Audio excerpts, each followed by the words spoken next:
Kisipai Israel kibadang yakun baik ikileno Hamas kiba kine kileno kidang don hagi jakari keleng kanong ba akasa kiba kisipai Israel ru kilabu thong banyo kerwet lut ya kispa ligi jakari itkan kileno akan kanong ba kisipai sun kari Israel kibla yoru ban siat dagi namding dagi hajar teli bala yoru ban penjulor bun bahagi jakari ki Hamas hakanong ba akasa kum gajing penhiar keput kejongka ya kileno Hamas hadin bakine kileno kila siat kendit daki namding syaki benta ka Israel haka nyautrik urisau araja arpulai.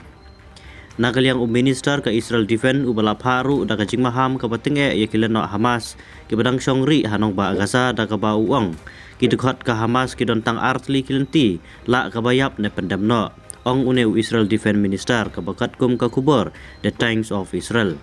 Une minister ubala penpau yakini kijing maham haka jingelang kabla pelong bat kinongnya kalingsun kari Israel ka Israel Air Force F-35. Kane kijing maham kajong kalong kumba ka Israel kalasyem ya karai ban be thong bet yakilano Hamas hadu bandayo penjak kerteng sendan yaki. Hadu bala pelong yakilano Hamas bakinom la kardasyu ya kajing klaimbor kari Israel.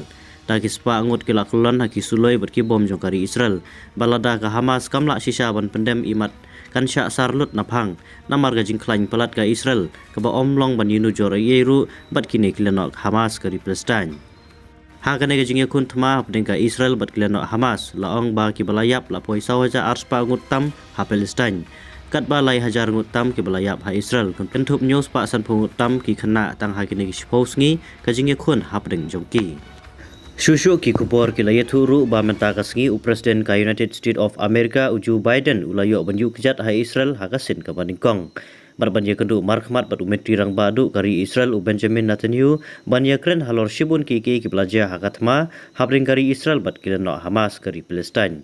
Kumju halor ka jingjia kablang chujiah nen kasngi kabaki bom kila pentai ya kawai ka hospital ha Gaza Palestine kabla syem ya kumbasan spangut kijing embreu kentup ru ya ki kelung kena bagi spangut ki weipat ki bala mensau.